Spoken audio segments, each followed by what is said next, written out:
Thanks, everyone. So I'll keep this as short as I can for this, but we just wanted to let you know a little bit about, I suppose, what, why, and how we fund research in CFI. I'm going to give you an overview of some of the projects we're currently funding. We're going to look at our public and patient involvement panel and some of the research priorities of our CFI members. So in CFI, we fund, undertake, and support research.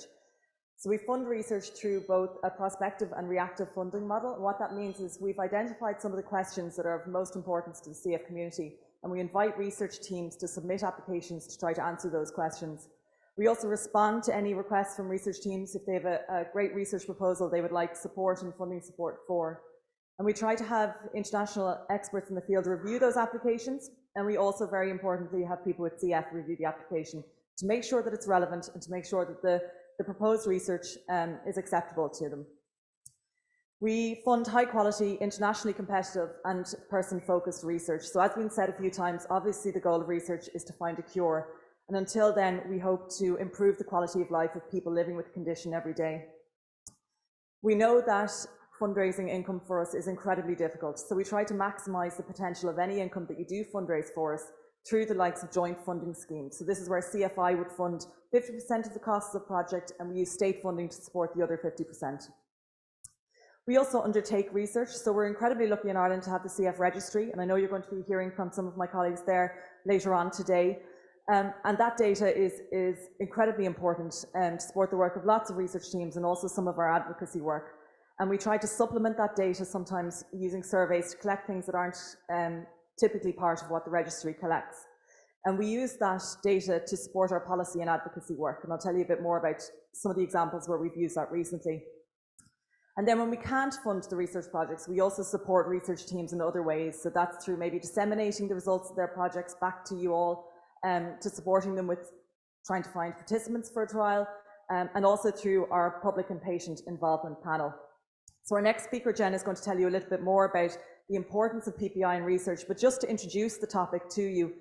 So public and patient involvement, or PPI, refers to research which is carried out with or by members of the CF community rather than to, about, or for them. So they recognise that people who are living with CF are experts and that expertise could be really beneficial to a research team. So PPI contributors are not participants in a project, they are active members of the research team, making decisions, and they're involved throughout the different research planning process, from conception of the research question to the design, implementation, evaluation, and dissemination of results. To support researchers with this, we have established a PPI panel in CFI in late 2021. We currently have 47 active members. About half of them have undertaken online training in research and PPI, but it's not necessary. So if anybody is interested and you've no background in research, your expertise and what you bring to the group is the lived experience of living with the condition. So in the last year, they've provided support to 12 research teams, and they're also involved in international PPI collaborations. So we're working with the CF Trust and also European projects and bringing the Irish voice to those projects. They're available to support and contribute to research groups. And in order to acknowledge that they are experts and that the expertise you bring is valued, we try to ensure wherever possible that you're reimbursed for your time. It's not always possible with the research funding, but CFI will support projects with that wherever available. There's some examples there of recent feedback from PPI panels, but I'm going to let Jen and the following speakers talk to you about that more. So just to introduce some of the projects that we're currently funding, we have about €400,000 invested in research projects in Ireland at the moment. So you heard earlier from Ed about some of the recover results, and Alexandra is also working on that. And there's some side studies to that we're also funding. So we're funding Mr. Gavin Stone with a study looking at the impact of Kaftrio on sinonasal disease.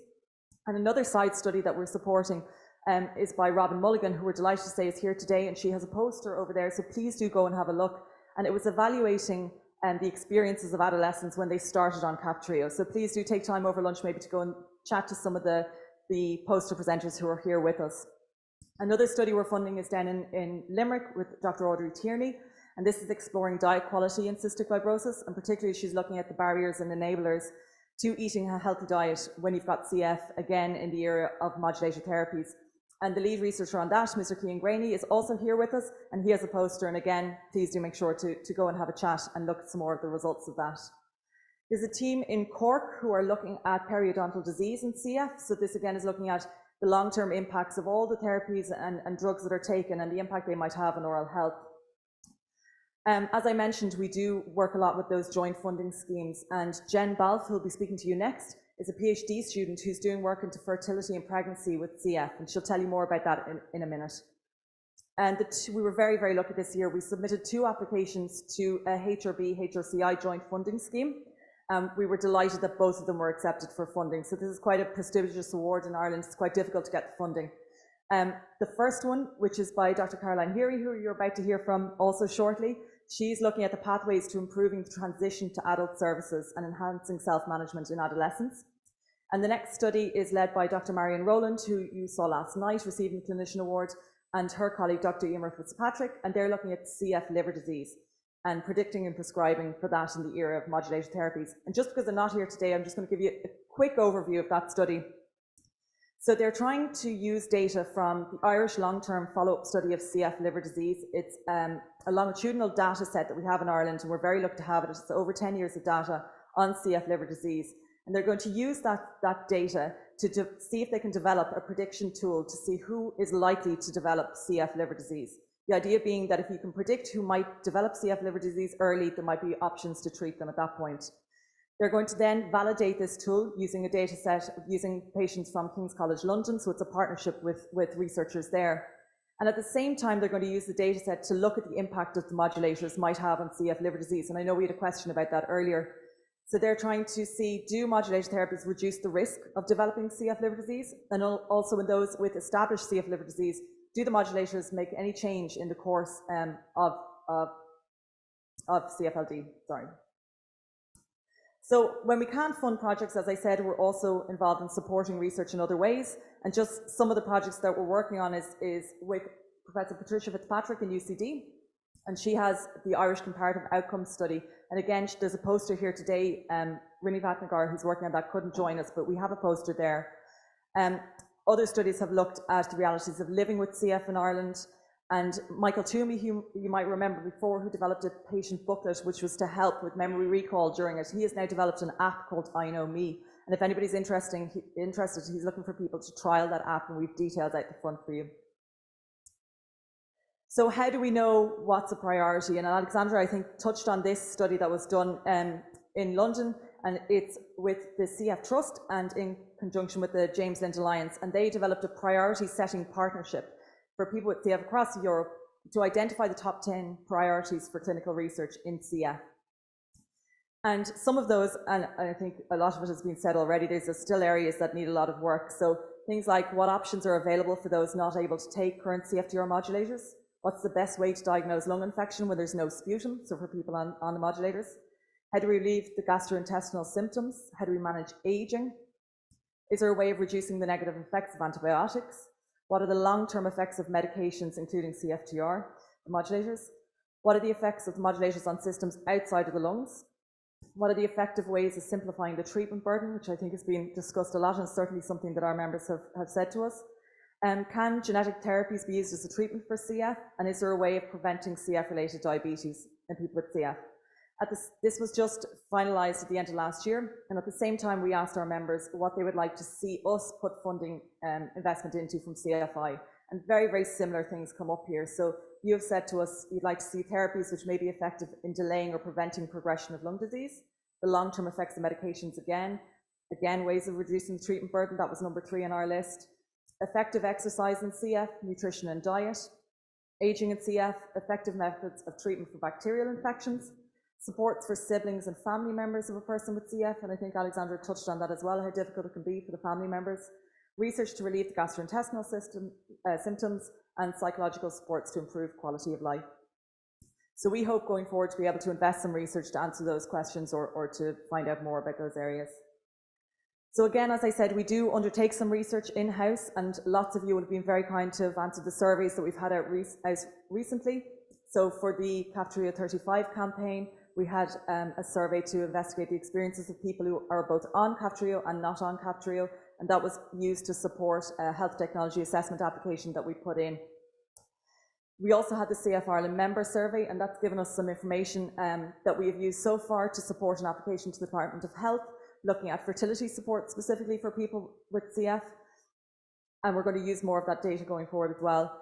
And during the pandemic, a lot of you will have answered the survey as well about the impact of COVID-19 on people with CF.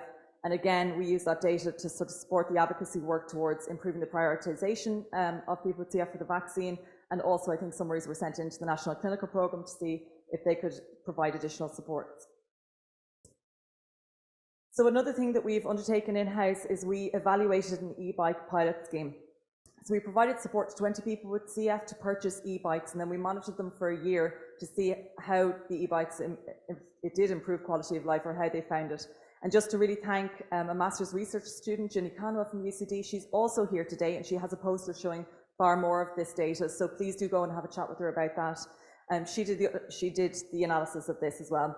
So just to show, e-bike use improved the physical activity of the participants in the early stages of the trial. The number of journeys on the e-bike was significantly greater in those with lower lung function at the baseline. A greater proportion of participants agreed that e-bike enables them to exercise often and to catch up with friends and families.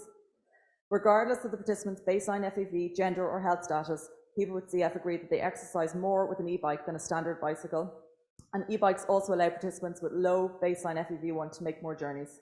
So something we're considering in-house now is whether we continue this pilot or see if there are additional supports we can provide for e-bikes maybe going forward. So just to look for the future with this in 2023, so we're hoping to target more EU funding through multinational projects and build international expertise in some of the areas that we don't have research teams in Ireland for. We're going to continue investing in research towards community priorities. We're going to ensure the translation of current research into results for people with CF. So I think there's nothing that we can think that might be worse than having a wonderful research report sit on a shelf for any length of time. I know researchers feel the same way. We want it to be translated into results and into improvements for people with CF. We also hope to maintain the view of CF as a priority area for research in Ireland. So just a few thanks. We don't work in a silo on this at all. We're very lucky in Ireland to have the Health Research Charities of Ireland. It's an umbrella organisation for all charities working with health research, and they provide great supports, one of which is that they run that joint funding scheme with the Health Research Board. They also provide a PPI shared learning group that's of huge use to us. To thank the funders, Health Research Board and the Irish Research Council, who are partners on a number of our projects.